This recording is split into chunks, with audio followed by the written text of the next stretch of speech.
이 본문은 소아시아 지역에 7교회가 있다 그랬잖아요. 그 중에서 4대 교회라는 게 있어요. 이 교회에 보내시는 주님의 편지입니다. 자, 3장 1절부터 13절까지 제가 읽겠습니다. 사대교회의 사자에게 편지하라. 하나님의 7영과 7별을 가지신 이가 이르시되 내가 네 행위를 아노니 네가 살았다 하는 이름은 가졌으나 죽은 자로다. 너는 일깨어 그 남은 바 죽게 된 것을 굳건하게 하라. 내 하나님 앞에 내 행위에 온전한 것을 찾지 못하였노니 그러므로 네가 어떻게 받았으며 어떻게 들었는지 생각하고 지켜 회개하라. 만일 일깨지 아니하면 내가 도둑같이 이르리니 어느 때에 네게 이르는지 네가 알지 못하리라. 그러나 사대에 그 옷을 더럽히지 아니한 자 몇 명이 네게 있어 흰 옷을 입고 나와 함께 다니리니 그들은 합당한 자인 연고라. 이기는 자는 이와 같이 흰 옷을 입을 것이요 내가 그 이름을 생명책에서 결코 지우지 아니하고 그 이름을 내 아버지 앞과 그의 천사들 앞에서 시인하리라. 귀 있는 자는 성령이 교회들에게 하시는 말씀을 들을지어다. 6절까지 오늘 6절까지 보겠습니다. 자, 요한계시록은 편지라고 제가 말씀드렸습니다. 그 중에서 또 요 2장과 3장은 주님께서 7교회에 보내는 편지다라고 흔히 불려요. 근데 우리가 오해하지 말아야 할 것은 7교회에 보내는 편지가 2장, 3장에 있는 게 다가 아니고 요한계시록 전체예요. 요한계시록 전체가 편지예요, 전체가. 그래서 이 전체가 편지인데 이 구조가 어떻게 되어 있냐면 2장과 3장에 7교회에게 보낸 편지다 하고 나오는 거 있잖아요. 혹시 여러분 그 논문을 써보셨거나 논문을 읽어보신 분들은 아마 아실 것 같은데요. 그 논문에는 그 본론 제가 주장하는 바가 있고 항상 그거에 요약이라는 게 붙게 돼 있어요. 끝부분에 그 논문에 요약이 붙습니다. 요한계시록 전체가 예수님께서 우리에게 말씀하시고자 하는 바예요. 근데 그걸 요약해 놓은 것이 2장과 3장이에요. 아시겠죠? 그래서 7교회에게 보내는 편지라 해서 2장, 3장에 짤막하게 나와 있고 이것을 풀어서 더 자세하게 쓰는 것이 4장부터 마지막 장까지예요. 그렇기 때문에 2장과 3장에서 나오는 단어들이나 논조나 이런 것들이 4장부터 마지막까지 해서 계속해서 뜨문뜨문 반복이 됩니다. 아시겠죠? 그리고 2장부터 3장은 예수님의 말씀으로 다 이루어져 있어요. 그러니까 이거는 들려주시는 말씀이고 4장부터 마지막 장까지는 대부분이 다 환상입니다. 이거는 보여주시는 말씀이에요. 그러니까 먼저 요약본으로서 들려주시고 그것을 환상으로서 보여서 더 자세하게 풀어주시는 게 4장부터 마지막 장이다.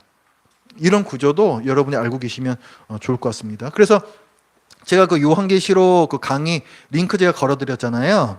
거기에 보면 그 이필찬 교수님은 그렇게 그 2장, 3장에 나오는 이런 단어들이 다른 데서도 뜨문뜨문 나오는 게 보인다. 그래서 이거 뭐 플래시백이다 이렇게 표현했다. 뭐 이런 걸 제가 말씀드린 적이 있어요. 이게 그런 의미예요. 2장, 3장은 요약본이고 4장부터는 그걸 상세하게 풀어 쓴 것이다.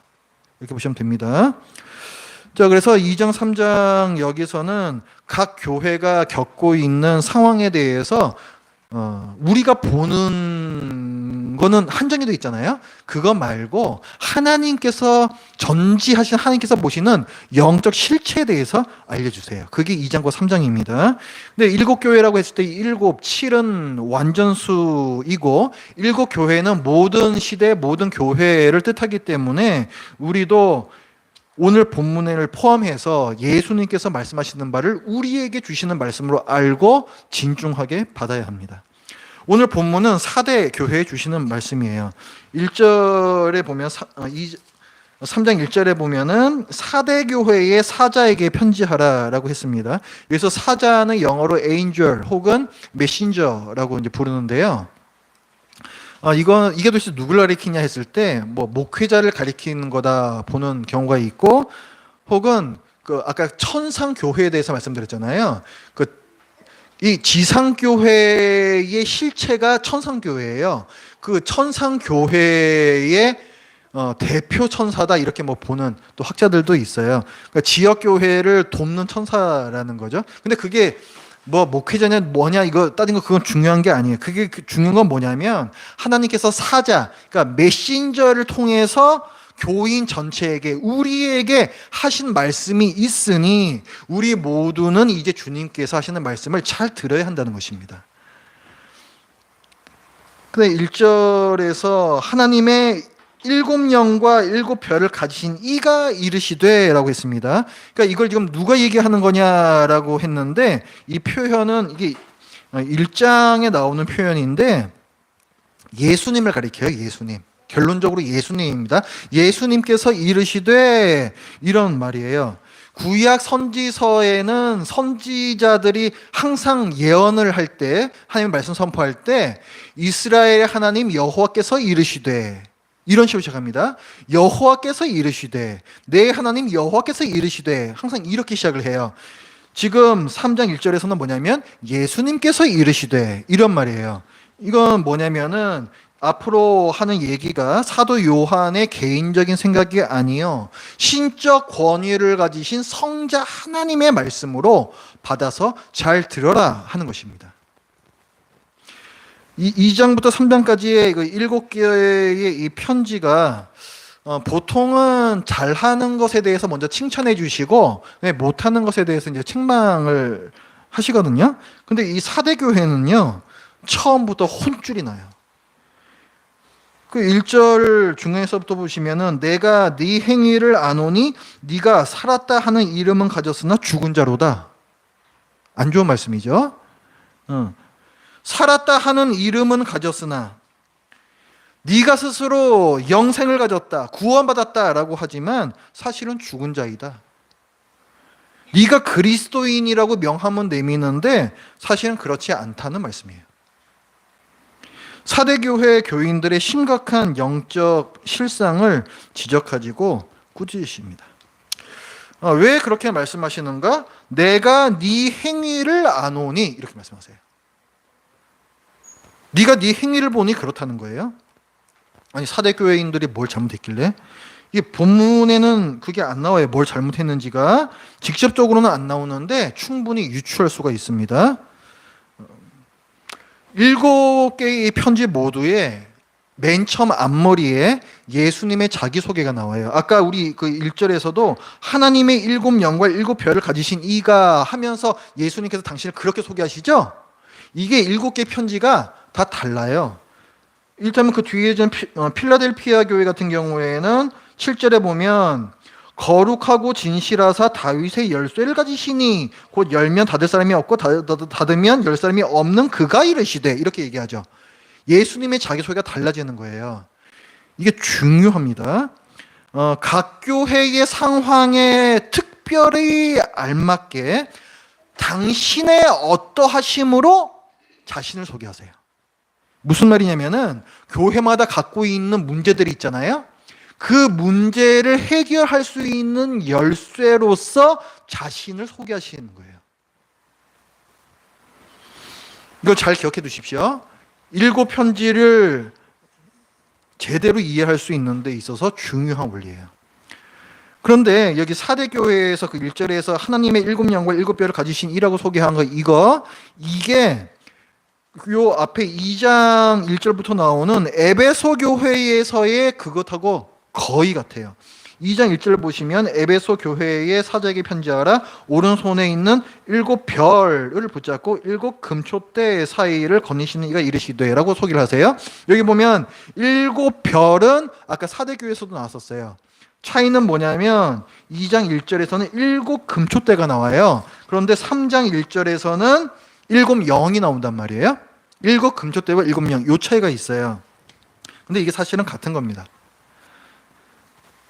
당시의 그 촛대는 그러니까 구약 시대의 그 등잔대 아세요? 등잔대 성전 안에 놓는 등잔대 그게 이렇게 생겨가지고 밑에서부터 기름이 공급되거든요. 관을 타고 기름이 그 가지처럼 되어 있는 그 관을 다 타고 올라가서 그래서 여기 불이 타는 거예요. 그러니까 당시의 촛대는 기름이 공급되는 촛대입니다.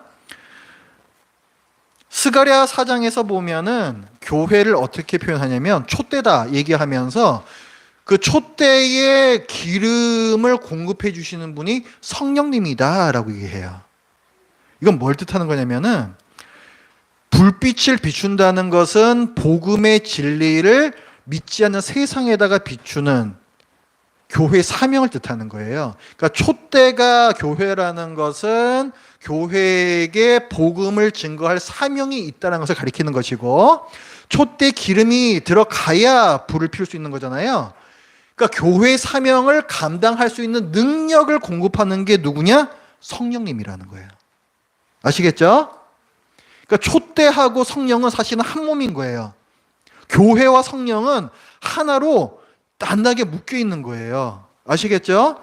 그러니까 2장 1절에서는 금촛대, 촛대를 얘기하고 3장에서는 일곱령, 이게 성령님이거든요. 성령을 얘기할 때는 그 하나의 그냥 다른 면을 묘사한 것 뿐입니다. 그러니까 똑같은 소개예요, 사실. 똑같은 소개. 2장 1절과 3장 1절은 똑같은 소개예요. 자, 그러면 한번 생각해 보세요. 예수님의 자기소개가 어떤 역할을 한다 그랬어요? 그 교회가 갖고 있는 문제를 해결할 수 있는 열쇠가 된다 그랬죠. 그렇죠? 그런데 지금 사대 교회에서의 자기소개와 에베소 교회에서의 자기소개 같으니까 결국 에베소 교회와 사대 교회는 같은 문제를 갖고 있다. 그렇죠? 당연한 결론이에요. 그러면은 이제 에베소 교회의 문제가 뭔지를 우린 보면 돼요. 그럼 사대 교회의 문제가 뭐였는지 알 수가 있는 거죠. 에베소 교회가 잘한 거는 2장 2절부터 말씀을 보면은 이단의 공격으로부터 진리를, 그 복음의 진리를 잘 지킨 거예요. 근데 못한 거는 4절에 보면은 처음 사랑을 버렸다라고 얘기를 하세요. 처음 사랑. 그들이 버린 처음 사랑이 뭘까? 이거를 알 수 있는 열쇠도 예수님의 자기소개입니다. 아까 2장 1절에서 예수님께서 어떻게 자기소개하셨어요? 촛대를 말씀하시죠. 촛대 말씀하시잖아요. 촛대에게는 사명이 있다 그랬어요. 뭐예요? 교회에게 사명이 뭐예요? 복음을 온 세상에 증거하는 거란 말이에요. 이 사명을 등한시한 게 에베소 교회예요. 왜?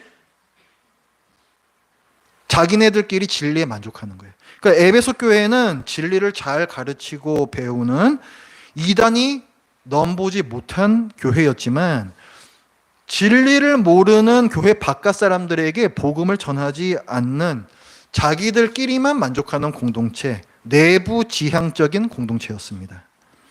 그 원인이 뭐냐면 사랑을 버렸기 때문이라는 거예요. 성경에 대한 바른 지식에만 만족할 뿐 예수님께서 사랑하시는 교회 바깥 사람들을 사랑하는 마음이 없었습니다. 예수님께서는 너희가 처음에는 안 그랬다라고 말씀하시면서 그 처음 사랑을 회복하라라고 책망하세요. 사대 교회도 그랬다는 것입니다. 예수님께서 책망하세요. 너희가 복음을 잘 알고 있으니 영생을 얻었다, 구원 얻은 그리스도인이다라고 스스로 여기고 있지 않느냐? 그런데 왜 그 귀한 복음을 전하지 않느냐? 네 행위를 보니까 죽은 자로구나. 3장 2절을 보면은 이렇게 말씀하세요. 너는 일깨어 그 남은 바 죽게 된 것을 굳건하게 하라. 너희는 지금 거의 죽은 바와 다름없다. 그러니 깨어나라. 움직여라. 지금 너희들의 행위는 하나님 앞에서 전혀 마땅치가 않다. 이 사대교회는 자기네들끼리만 말씀의 향연을 버리는 내부 지향적인 교회였습니다. 우리 교회도 그렇지 않은가 하는 생각이 들었어요. 저 스스로 그리고 아마 여러분도 우리 교회가 성경의 진리를 올바로 가르치고 배운다라는 사실에 자부심이 있습니다. 그런데 그 자랑스러운 복음을 주위 사람들에게는 전하지 않고 있죠. 우리 교회는 내부 지향적인 교회입니다. 사대교회는 주님께 주로 책망을 들은 7교회 중에서도 가장 나쁜 상태에 있던 교회였어요. 어쩌면 지금 우리 교회는 하나님께서 보시기에 가장 나쁜 상태에 있는지도 모릅니다. 복음을 전하지 않는 이유에는 여러 가지가 있을 것입니다. 에베소 교회의 경우에는 영혼을 사랑하는 마음, 흔히 말하는 구령의 열정이 식었기 때문이었고, 이 사대 교회는 조금 달라요. 로마 제국의 핍박이 두려워서였습니다. 로마 제국은 그리스도인들이 황제 숭배를 거부했기 때문에 기독교를 박해했고 복음 전도를 금지했습니다. 사도 요한의 시대는 도미티안 황제의 시대로서 간헐적으로 심한 박해가 있었습니다.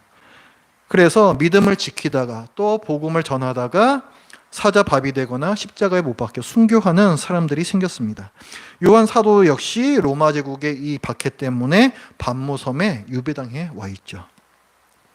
사대교회의 이 교인들은 심지어 죽을 수도 있는 박해가 두려워서 복음을 전하지 않았습니다. 혹시 우리도 누군가의 눈치를 보느라 복음을 전하지 않고 있지는 않은가? 사람들이 날 이상하게 볼까봐 복음을 전하지 않고 있지는 않은가? 누군가와 충돌이 일어날까봐, 싸움 날까봐 복음을 전하지 않고 있지는 않은가? 이 사대교회의 교인들에게 주님께서 말씀하십니다. 너희가 죽을까봐 복음을 전하지 않고 있는 것을 보니까 너희는 이미 죽었다.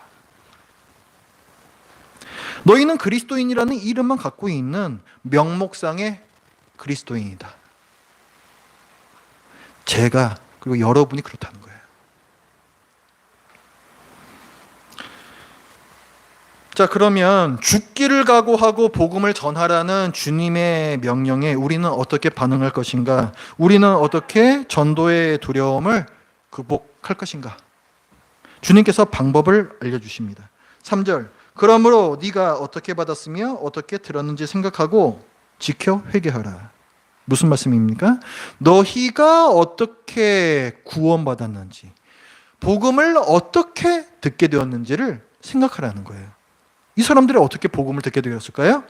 이 사람들이 예수 그리스도를 믿기까지는 다른 그리스도인들이 온갖 고초를 무릅쓰고 복음을 전한 노고가 있었습니다. 일례로 바울 사도가 복음을 전하면서 겪었던 고난들이 많이 나와요. 그냥 들으십시오. 고린도 후서 11장 23절부터의 말씀을 보면 바울이 이렇게 얘기해요. 내가 수고를 넘치도록 하고 옥에 갇히기도 더 많이 하고 매도 수없이 맞고 여러 번 죽을 뻔하였으니 유대인들에게 40에서 하나가만 39대의 매를 5번 맞았으며 3번 태장으로 맞고 1번은 돌로 맞고 3번 파선하고 일주일 동안을 깊은 바다에서 지냈으며 그렇게 배가 막 난파당해가지고 일주일 동안 표류까지 했다는 거죠. 여러 번 여행하면서 강의 위험과 강도의 위험과 동족의 위험과 이방인의 위험과 시내의 위험과 광야의 위험과 바다의 위험과 거짓 형제 중의 위험을 당하고 또 수고하며 애쓰고 여러 번 자지도 못하고 줄이며 목마르고 여러 번 굶고 춥고 헐벗어노라. 이렇게 얘기해요. 이렇게 전해진 것이 복음입니다. 사대교회의 교인들이 믿기까지에는 누군가의 이런 어려움이 있었다는 거예요. 우리가 예수 그리스도를 알고 믿게 된 데에도 100여 년 전에 배를 타고 태평양과 대서양을 건너서 이 한반도로 오신 선교사님들의 땀방울과 매맞고 쫓겨나고 심지어 순교하신 그분들의 눈물이 있었습니다. 주님께서 말씀하세요. 그렇다면 너희도 핍박을 각오하고 복음을 전해야 하지 않겠느냐. 그 3절에서 말씀하죠. 그걸 생각하고 지켜. 뭘 지키라는 거예요? 땅끝까지 복음을 전하라는 예수님의 명령을 지키라는 거예요. 그 다음에 회개하라 말씀하시죠. 회개는 돌이켜 고치는 것입니다. 실질적으로 삶이 바뀌는 게 회개예요. 그냥 제가 잘못했습니다. 이건 참회라 불러요. 참회.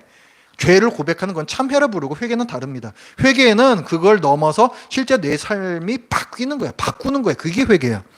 그러니까 안 바뀌었으면 회개한 게 아니에요. 그러니까 지금 뭘 말씀하는 거냐면은 박해가 두려워서 복음을 전하지 않는 행위에서 돌이켜서 박해를 각오하고 복음을 전하는 행위로 고쳐라. 이 말씀을 하고 있어요.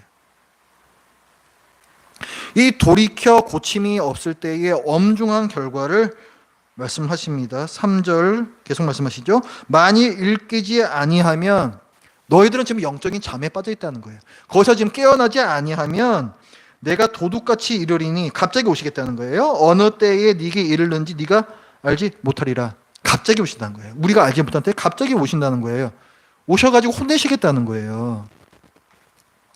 예수님께서는 복음서에서도 도둑같이 이 세상에 갑자기 오신다는 말씀을 여러 번 하셨습니다. 그게 뭐 열처녀의 비유이기도 하고, 뭐 달란트의 비유이기도 하고, 또 뭐 열 고드란트의 비유이기도 하죠. 갑자기 오셔가지고 명령하신, 맡기신 일에 충실하지 않고 있는 종들을 벌하신다고 말씀하셨어요.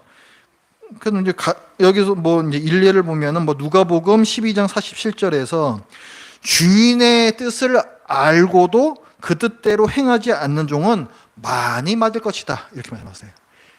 그러니까 주님의 뜻을 모르고 안 하는 사람도 맞는데 알면서도 행하지 않았으면 더 많이 맞는다. 이렇게 말씀하셨어요. 굉장히 무서운 말씀이죠. 예수님께서는 그렇게 무서운 말씀을 하신 다음에 이어서 이제 격려하십니다. 사대 교인들 중에서 주님께 순종하여 복음을 전하는 몇몇이 그래도 있다고, 그들은 상급을 받을 거라고 격려를 해주세요. 4절에 그러나 사대에 그 옷을 더럽히지 아니한 자 몇 명이 네게 있어라고 하시죠. 여기서 옷을 더럽히지 않았다고 해서 자기 옷을 더럽히지 않았다. 요한계시록에서 옷은 문맥에 따라서 여러 가지 의미를 가지거든요. 근데 여기에서는 성도의 의로운 행실이에요. 이게 요한계시록에서 뭐 19장 8절이나 16장 15절에서도 그런 의미로 나옵니다. 그러니까 이것은 성도의 의로운 행실을 뜻하는 게 옷이에요. 무슨 말입니까?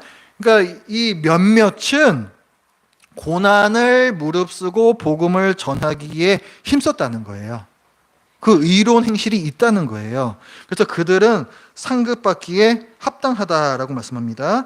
그 4절 이어지는 말씀이에요. 흰 옷을 입고 나와 함께 다니리니 그들은 합당한 자인 영고라. 상 받을 자격이 있다는 거죠. 여기서 보면은 흰 옷을 입는다. 또 옷이 나왔죠. 여기에서의 흰 옷은 또 다른 의미예요. 여러분 저기 올림픽 마라톤 그 TV에서 보신 적이 있죠. 거기서 그 우승자가 이 단 위에 올라가잖아요. 그때 어떤 색 옷을 입어요? 하얀색 옷을 입는단 말이에요. 하얀색 옷을. 그러니까 이 당시에도요. 이런 스포츠가 굉장히 발달해 있던 시대예요. 그런 경기들이. 그래서 우승자들은 항상 흰 옷을 입었어요. 그래서 흰 옷은 승리의 상징이에요. 승리의 상징. 그러니까 죽기를 각오하고 복음을 전한 자들은 승리자로서 상급을 받는다는 말씀이에요. 그 다음에 나와 함께 다닌다 그랬죠. 그 올림픽 금메달리스트가 대통령과 함께 같은 차에 타고 카 퍼레이드를 하고 있는 걸 상상하시면 돼요. 그러니까 그런 승리자들은 여기서는 대통령이 누구겠어? 성경에서는 예수님이란 말이에요. 예수님과 함께 승리의 행진을 하게 될 거다. 온 만국이 보는 앞에서 그 승리를 뽐내게 될 거라는 그런 말씀이에요.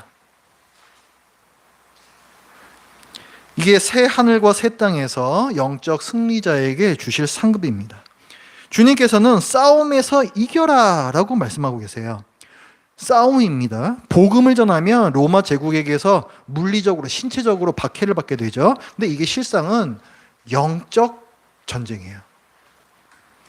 복음 전하는 신자를 전하지 말라고 어떤 식으로든 유혹하고 핍박하는 사람이든 제도든 그 배후에는 마귀가 있습니다.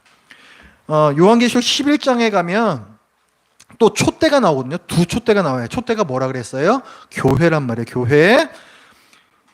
이 교회를, 이 촛대를 짐승이라고 나오는데 이게 마귀의 졸개예요. 땅짐승, 바다짐승 이런 애들. 이 짐승이 이 복음을 전하는 신자들과 전쟁을 일으키고 또 이 신자들을 죽입니다. 그래서 이 신자들의 시체가 길가에 버려지고 아무도 거들떠보지도 않고 방치가 되는 거의 개죽음을 당하는 거예요. 그러니까 이 신자들이 복음을 전하다가. 그런데 신자들은 이렇게 죽는 것으로 마귀를 이기고 승리합니다. 사실은 이게 예수님께서 마귀를 이기신 방법이죠.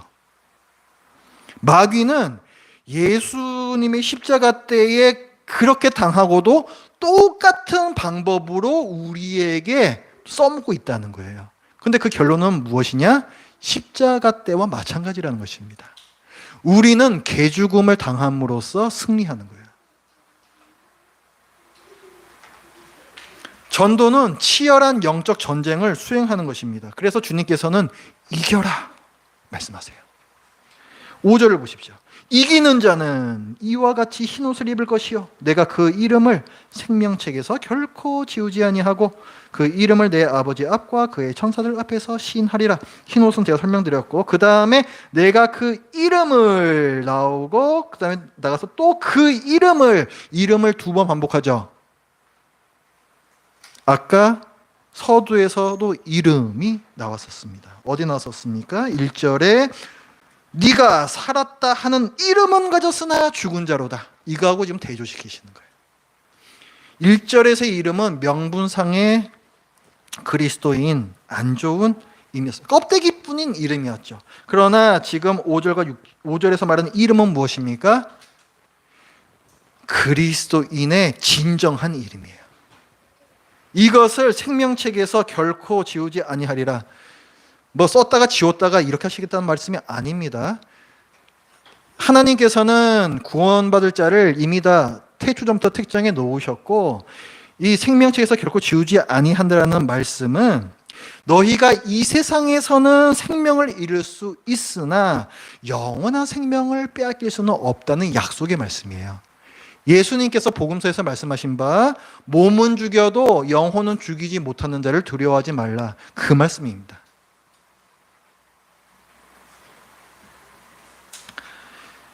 이 참 그리스도인의 이름, 이 이름을 내 아버지 앞과 그의 천사들 앞에서 시인하리라 말씀하세요. 예수님께서 친히 이 사람은 진짜 그리스도인이 맞소 라고 말씀하시겠다는 거예요. 이거는 그 복음서에서 주님께서 하신 말씀을 지금 끌어온 거거든요.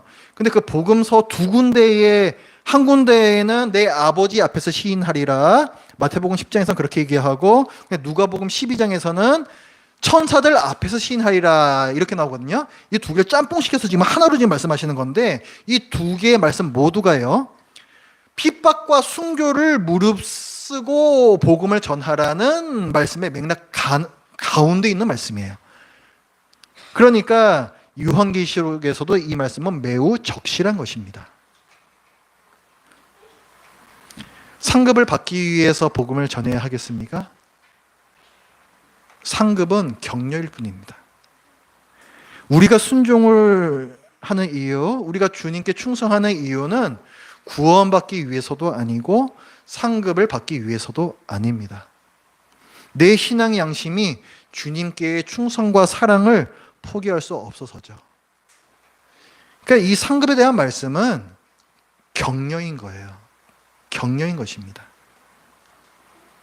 내가 주님께 충성하느냐, 로마 제국의 위협 앞에서 적당히 타협하느냐, 이것이 나의 영원한 운명을 좌우한다라고 말씀하고 있습니다. 핍박에 두려워서 복음을 전하지 않으면 그는 죽은 자로서 주님께서 도둑같이 다시 오실 때에 매를 대실 것이고, 죽기를 무릅쓰고 복음을 전하면 그는 승리자로서 하나님과 천사들 앞에서, 그리고 온 세상 앞에서 주님과 함께 영광을 누릴 것이다. 이것은 행위 구원이 아닙니다.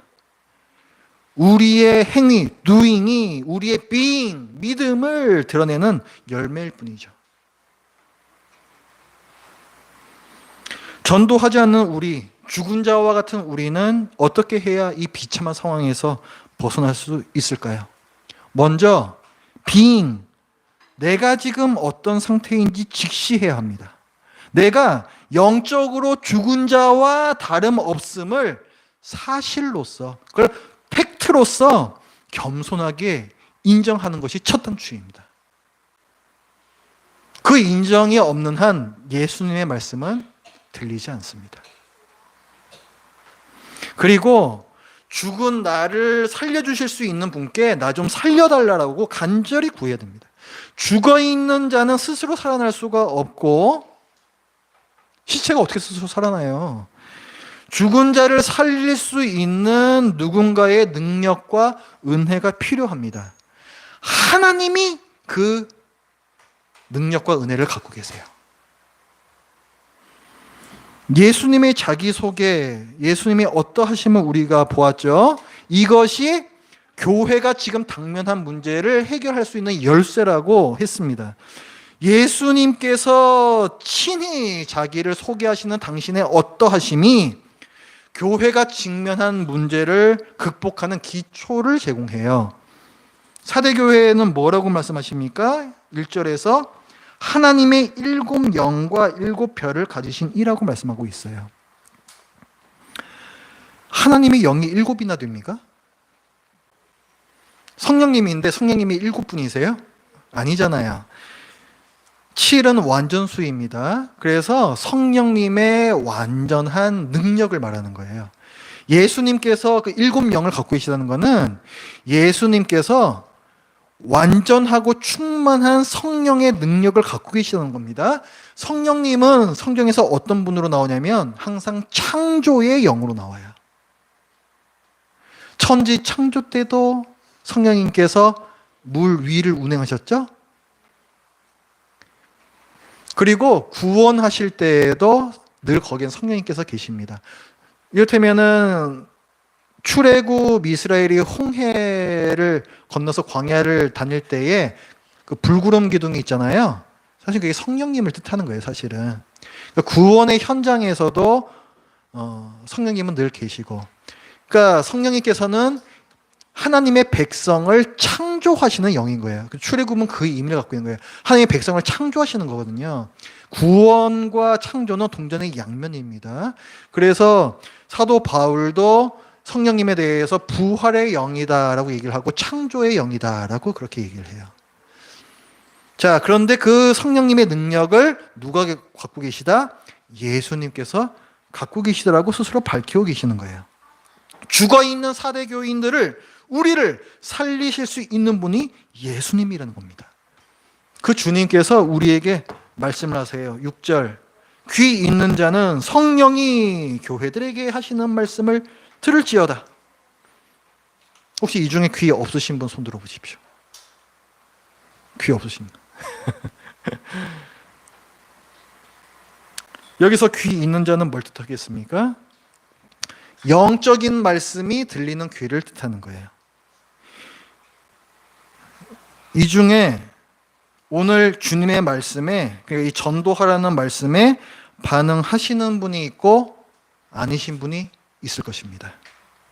주님의 말씀에 반응하여 전도하지 않는 저희 삶을 돌이켜 고칠 때니 도와주십시오. 간절히 기도하는 분이 들을 귀가 있는 자예요.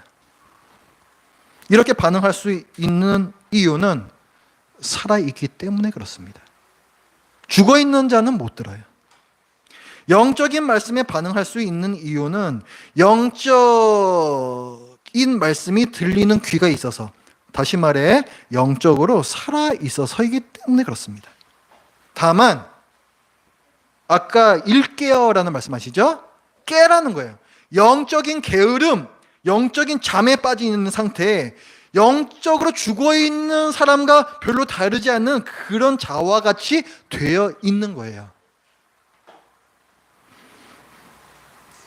이런 분들은 2절 말씀을 들으시기 바랍니다. 너는 일깨어 그 남은 바 죽게 된 것을 굳건하게 하라. 영적 잠에서, 영적 게으름에서 깨어나라. 희미하지만 분명 네 안에 있는 믿음의 행위를 굳건히 세워라. doing의 열매를 맺으라는 거예요. 행동하면서 기도하십시오. 기도만 해서는 소용이 없습니다. 기도하다 보면은 행동하게 되겠지? 잘못된 생각입니다. 우리를 인격적으로 대우하시는 하나님께서는 우리를 로봇, 자동 인형처럼 조종해 가지 않으십니다. 여러분이 하나님의 자동 인형으로 살길 원하세요? 그게 우리가 바라는 영생입니까? 아니잖아요. 하나님께서도 그런 사람을 원치 않으세요. 하나님께서 자유의지를 가진, 심지어는 하나님께 반역할 수도 있는 아담과 하와를 창조하신 걸 보면 하나님께서 어떤 사람을 원하시는지 알 수가 있습니다. 우리가 기도한다고 해서 저절로 행동하게 되는 그런 일은 절대로 일어나지 않습니다. 말씀 묵상과 기도는 하나님의 말씀을 실천하는 순종의 공간을 열어주기 때문에 중요한 것이에요. 그 공간에서, 이 열린 공간에서 어떻게 할 것이냐는 우리에게 달린 것입니다. 내 의지를 들여서 행할 때에 일곱 영을 가지신 주님께서 도와주십니다. 여러분이 움직이시지 않으면 성령께서도 안 도와주세요. 백날 기도해도 소용없습니다. 그러므로 주님의 말씀을 들으면서 늘 듣는 얘기라면서 저쪽 귀로 다시금 흘려버리시는 분이 이 중에는 한 분도 없기를 바랍니다. 이런 행동은 들을 귀가 없기 때문에 그렇는지도 몰라요. 영적으로 죽은 자라는 뜻입니다. 영적으로 죽어 있는 상태이기 때문에, 구원받지 못한 상태이기 때문에 영적인 말씀이 안 들리고 휙 하고 지나가는 걸지도 몰라요. 만약에 그렇다면, 만약에 그런 분이 계시다면 일곱 영, 부활의 영이신 성령님을 가지신 주님께 기도하십시오. 저는 영적으로 죽은 자입니다. 성령님을 보내주셔서 저를 살려주십시오. 생명의 영, 창조의 영이신 성령님께서 저를 찾아오셔서 이 죽어있는 저의 영을 살려주십시오. 간절히 구하시기 바랍니다. 여러분의 구원이 달려있는 중요한 문제입니다. 이것이 하나님께 주신 약속에 근거하는 올바른 행동이에요. 이스라엘이 그 바벨론에게 망할 것을 앞두고요, 그 영적으로 죽어있던 배역한 이스라엘에게 하나님께서 이렇게 약속을 하세요. 예레미야 29장 13절, 너희가 전심으로 나를 찾고 찾으면 나를 만나리라. 그렇게 영적으로 죽어있는 자 혹은 영적인 잠에 빠져있는 그들일지라도 전심으로 하나님을 찾고 찾으면 하나님께서 만나 주시겠다는 거예요. 마음을 다해서 주님을 찾고 찾으면 주님께서 여러분을 만나 주시고 여러분의 죽은 영을 살려 주실 것입니다. 이것이 하나님께서 구원하시기로 택정하신 자를 구원하시는 하나의 방법이에요. 택정하셨으면은 어디 나도 택정하셨으면 한번 해 보시지. 이런 방법을 통해서는 역사하지 않으십니다. 겸손해야 돼. 겸손해야 돼. 죽기 살기로 복음을 전하라는 주님의 엄정한 말씀이 저도 아주 부담스럽습니다. 설교 준비하면서도 그렇고 지금 설교하는 지금도 아주 부담스럽습니다. 그러면서 이번 주에 저기 야하게 가가지고 복음을 전해야 되겠다, 그렇게 마음을 먹었어요. 순종은요, just do it. 단순한 거예요. 성경 말씀이, 주님의 명령이 의심의 여지없이 명확하면 이리저리 재거나 할까 말까 고민할 필요가 없습니다. 순종하면 언제나 불이익은 와요. 그건 당연히 먹고 들어가는 거고 어떻게 할까를 고민해서 행동으로 연결시키면 되는 겁니다. 신앙생활은 그렇게 하는 거예요. 저는 여러분도 영적으로 살아있는 자, 들을 귀가 있는 자라고 믿습니다. 주님의 말씀에 반응하셨으면 좋겠어요. 한번 고민해 보세요. 이번 주에 어떻게 전도할까 고민해 보시고, 불이익 당할 거 감수 당연히 오는 거예요. 그거 속칭 쪽팔리는 거 당연한 거고요. 좀 모진 말을 들을 수도 있어요. 받으십시오. 우리가 들은 복음도 그렇게 전해진 거잖아요. 그리고 예수님의 마음을 가지십시오. 지금 사대교회는 죽어가는 교회잖아요. 그래서 예수님께서 어떻게 하셨습니까? 죽어가는 교회 에라이 한심한 놈들 하면서 내팽개 치셨습니까? 아닙니다. 조곤조곤 편지를 쓰셔가지고 보내셨어요. 살리시겠다는 거예요. 그 죽어가는 교회도 살리시겠다는 거예요. 우리가 불신자들을 볼 때에도 그 마음을 갖고 있어야 돼. 아유, 저렇게 완악하고 저렇게 예수님 안 믿고 그래, 네 멋대로 해봐라. 아닙니다. 이 예수님을 마음을 가지고 그들을 살려야 돼. 죽어가는 자들을 살려야 돼. 예수님의 마음을 가지시기 바랍니다. 기도하겠습니다. 하나님 아버지, 오늘 사대교회를 통하여서 주님의 마음을 보았고 저희들에게 주시는 말씀을 들었습니다. 하나님 아버지, 주님의 말씀이 저희 귀에 들리게 하여 주시옵소서. 영적으로 죽어있는 자, 또 영적인 잠에 빠져있는 자, 모두 다 생명의 영이요 창조의 영을 갖고 계시는 예수님께 나가게 하여 주시옵소서. 그리고 나의 지금의 영적인 상태를 겸손하게 인정하고 기도하며 또 행동하고 또 그러면서 또 기도하게 하여 주시옵소서. 열매를 맺는 그리스도인이 되게 하여 주시옵소서. 저희 교회도 진리를 자랑하지만 그러나 내부 지향적인 교회로서 죽어가는 교회임을 보았습니다. 하나님 아버지여, 이 교회를 불쌍히 여겨주시고 저희를 불쌍히 여겨주시어서 생명력이 넘치는 교회, 이 생명이 죽어있는 세상으로 뻗쳐나가는 주님께서 보시기에 아름다운 영광의 교회가 되게 하여 주시옵소서. 예수님의 이름으로 기도드립니다. 아멘. 찬송가 232장